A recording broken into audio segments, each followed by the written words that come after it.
أهلا وسهلا بكم في برنامج Explain، مجموعة من برامج التثقيف الصحي التي يقدمها معهد التثقيف الصحي الرائد في تعزيز الصحة التفاعلي. يحوي هذا الفيديو معلومات طبية عامة لا تقوم مقام المشورة الطبية من طبيبك أو من مقدم الرعاية الصحية. إذا كانت لديك أسئلة تتعلق بحالتك الصحية فيجب عليك مراجعة الطبيب أو مقدم الرعاية الصحية. الشخير. مقدمة. الشخير هو الصوت الذي يصدر عن الشخص النائم عند انسداد مجرى الهواء في الفم والأنف في أثناء النوم. يمكن أن يكون الشخير مزعجا للأشخاص الآخرين الذين يعيشون مع المريض، وقد يكون الشخير أحيانا علامة تشير إلى وجود مشكلة صحية خطيرة. يساعد هذا البرنامج على فهم مشكلة الشخير، وهو يقدم معلومات عن أعراض الشخير وأسبابه وعوامل الخطورة المتعلقة به، إضافة إلى تشخيصه وطرق معالجته. الشخير. الشخير هو الصوت الذي يصدر عن الشخص النائم عند انسداد مجرى الهواء في الفم والأنف في أثناء النوم. إن نصف الأشخاص البالغين تقريبا يشخرون في نومهم، وذلك في جزء من الوقت على الأقل. يدخل الهواء إلى الرئتين ويخرج منهما في أثناء التنفس، وذلك مرورا بالأنف والفم والحنجرة. من الممكن أن ترتخي عضلات الحنجرة في أثناء النوم، وهذا ما يجعل الأنسجة تتدلى أو تنطوي في الحلق، مما يؤدي إلى سد مجرى الهواء جزئيا. يصدر صوت الشخير عندما يسد مجرى الهواء المار عبر الفم أو الأنف بشكل جزئي، وينتج هذا الصوت عن الأنسجة الموجودة في أعلى السبل الهوائية، وذلك عندما تهتز هذه الأنسجة وتتصادم. يمكن أن يكون الشخير مزعجا للأشخاص الآخرين الذين يعيشون مع المريض، كما قد يكون الشخير أحيانا علامة تشير إلى وجود مشكلة صحية خطيرة. من الممكن أن يؤدي الشخير إلى حرمان الإنسان من الحصول على كفايته من النوم الجيد، وهذا ما يمكن أن يؤدي إلى الشعور بالتعب طوال النهار، مشكلات في العلاقة مع الشريك، مشكلات في التركيز. اعتمادا على سبب الشخير، يمكن أن يكون الأشخاص الذين يشخرون معرضين لخطر كبير من حيث الفشل القلبي، ضغط الدم المرتفع، حوادث السيارات بسبب قلة النوم، السكتات. قد يكون الطفل الذي يشخر معرضا لخطر المشكلات السلوكية، ويكون هذا صحيحا على نحو خاص إذا كان الشخير ناتجا عن انقطاع النفس النومي الانسدادي. يحصل الطفل الذي يشخر على كمية أقل من الأكسجين في أثناء نومه، وقد يؤدي نقص الأكسجين الواصل إلى الدماغ إلى الإصابة بفرط النشاط وبقلة الانتباه وبضعف ضبط الدوافع. الأعراض. تتعلق أعراض الشخير بالسبب الذي يؤدي إلى الشخير، ويستعرض هذا القسم بعض الأعراض الأكثر شيوعا. من الممكن أن يعاني الناس الذين يشخرون من الأعراض التالية في الليل: قصر النفس في أثناء محاولة النوم القلق أو كثرة الحركة والتقلب. يمكن أن يسبب الشخير أعراضا نهارية أيضا، ومن بينها صعوبة التركيز على أي مهمة من المهام، الشعور بالتعب أو الإرهاق، ارتفاع ضغط الدم، عدم انتظام ضربات القلب، التهاب الحلق. يشخر نصف البالغين جزءا من الوقت على الأقل، وإذا كان المرء يستيقظ وهو يشعر بالاختناق أو بصعوبة التنفس فعليه أن يستشير مقدم الرعاية الصحية، لأن هذه الحالة يمكن أن تكون إشارة إلى أن الشخير جزءا من حالة صحية أكثر خطورة. برعاية معهد تثقيف المرضى www.patient-education.com. أكثر من 5000 من مقاطع الفيديو والبرامج التفاعلية. الأسباب. هناك أسباب كثيرة يمكن أن تؤدي إلى الشخير، ويقدم هذا القسم معلومات عن بعض الحالات الصحية التي يكون لها تأثير في السبل الهوائية والتي يمكن أن تسبب الشخير. إن الطبيعة التشريحية لمنطقة الفم يمكن أن تسبب الشخير. هناك أشخاص لديهم أنسجة أكثر ثخانة مما هو معتاد أو أنسجة تتدلى إلى الأسفل في مؤخرة الفم، وهذا ما يمكن أن يسبب تضيقا في مجرى الهواء مما قد يؤدي إلى الشخير. يمكن أن يسبب تضخم اللوزتين أو الأنسجة الموجودة في مؤخرة الحلق تضيقا في مجرى الهواء أيضا، كما أن استطالة اللهات وهي سديلة لحمية تتدلى عند مؤخرة الفم يمكن أن يؤدي إلى سد جزء من مجرى الهواء، وبذلك يمكن لأي سبب من هذين السببين أن يؤدي إلى الشخير. قد يكون الشخير ناتجا أيضا عن الحالة الصحية للمريض، فقد تسبب زيادة الوزن الشخير في بعض الأحيان. إن زيادة الوزن تصيب الحلق أيضا، ويمكن أن تجعل مجرى الهواء أكثر ضيقا. يمكن أن يكون الشخير ناتجا عن مشكلات أنفية. إن انحراف الحاجز الغضروفي الأنفي، وهو اعوجاج في الجدار الذي يفصل بين المرخرين، يدعى باسم الوتيرة الأنفية، يمكن أن يسبب الشخير، كما أن الاحتقان الأنفي المستمر يمكن أن يؤدي إلى الشخير أيضا. إن تناول الكحول يؤدي إلى الشخير أحيانا، وهذا لأن تناول الكحول قبل وقت النوم يمكن أن يجعل عضلات الحلق تسترخي، وهذا ما يقلل من قدرة الجسم على التحكم في جريان الهواء. هناك سبب آخر للشخير يمكن أن يكون أكثر خطورة، ألا وهو انسداد النفس النومي، وهذه حالة خطيرة يسد فيها مجرى الهواء بفعل الأنسجة الموجودة في الحلق، مما يؤدي إلى منع التنفس، وغالبا ما تشتمل هذه الحالة على مراحل من الشخير منخفض الصوت، تليها مراحل من الصمت عندما يتوقف التنفس أو عندما يكون شبه متوقف. إن انقطاع النفس النومي لا يؤدي إلى توقف التنفس تماما في جميع الحالات، لكنه يمكن أن يجعل مجرى الهواء أكثر ضيقا بحيث لا يحصل المرء على كفايته من الأكسجين، وإذا لم يحصل الجسم على كفايته من الأكسجين فإن الدماغ يرسل إشارات من أجل إجبار مجرى الهواء على التوسع فيستيقظ المرء، وهذا ما يؤدي عادة إلى إصدار صوت لهاث مرتفع. إذا ظن المرء أنه مصاب بانسداد النفس النومي فعليه أن يستشير مقدم الرعاية الصحية، ويكون إجراء دراسة النوم أمرا ضروريا عادة من أجل تشخيص حالة انسداد النفس النومي. التشخيص: عندما يستشير المريض مقدم الرعاية الصحية من أجل مشكلة الشخير فإنه يجري فحصا جسديا ويسأل المريض عن تاريخه الطبي، وقد يكون على الزوج الإجابة عن بعض الأسئلة فيما يخص الشخير، وذلك لمعرفة أوقات هذا الشخير وكيفية حدوثه. إن هذه المعلومات تساعد مقدم الرعاية الصحية على تقييم مدى شدة الشخير.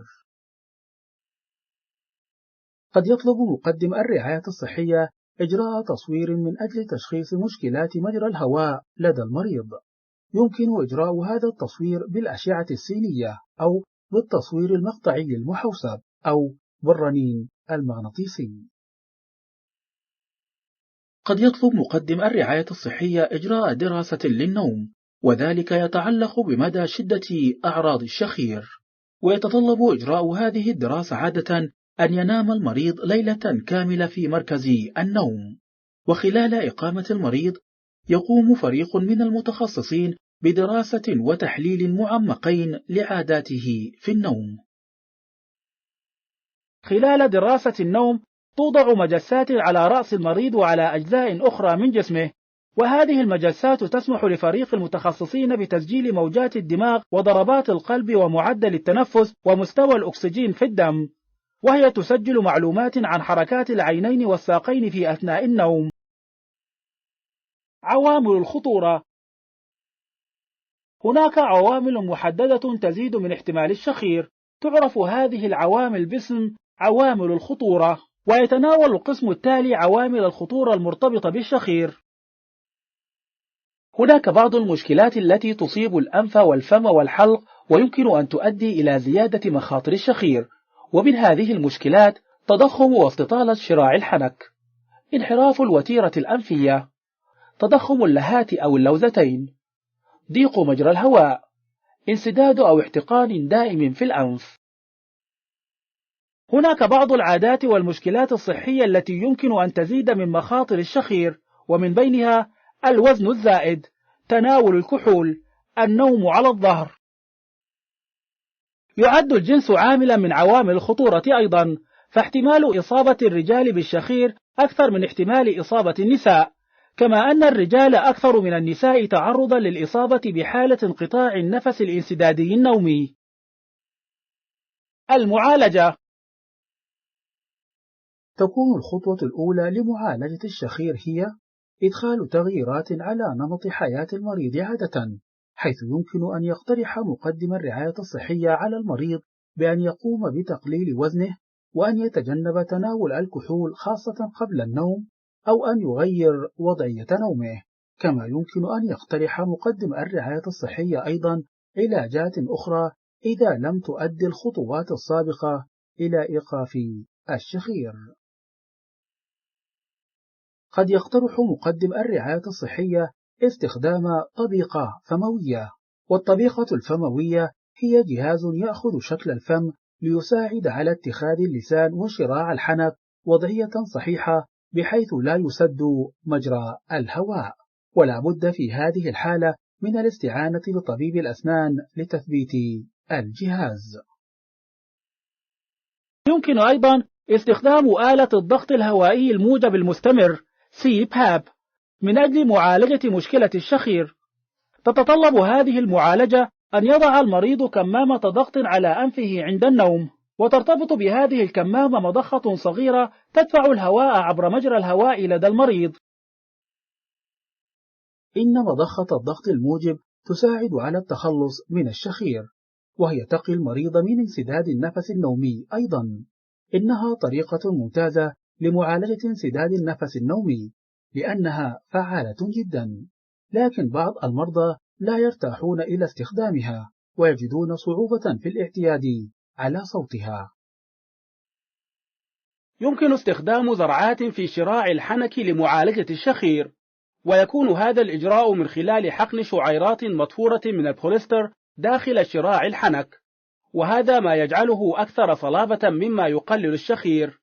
لا توجد آثار جانبية معروفة لهذا الإجراء، لكن شعيرات البوليستر يمكن أن تخرج من مكانها أحيانا. قد يوصي مقدم الرعاية الصحية بإجراء عملية جراحية معروفة باسم رأب البلعوم واللهات وشراع الحنك UPPP، وخلال هذه العملية يقوم الطبيب الجراح بقص وشد أي أنسجة زائدة في مجرى الهواء. تستخدم أحيانا طريقة أخرى لمعالجة الشخير، ألا وهي تشذيب الأنسجة بالترددات اللاسلكية.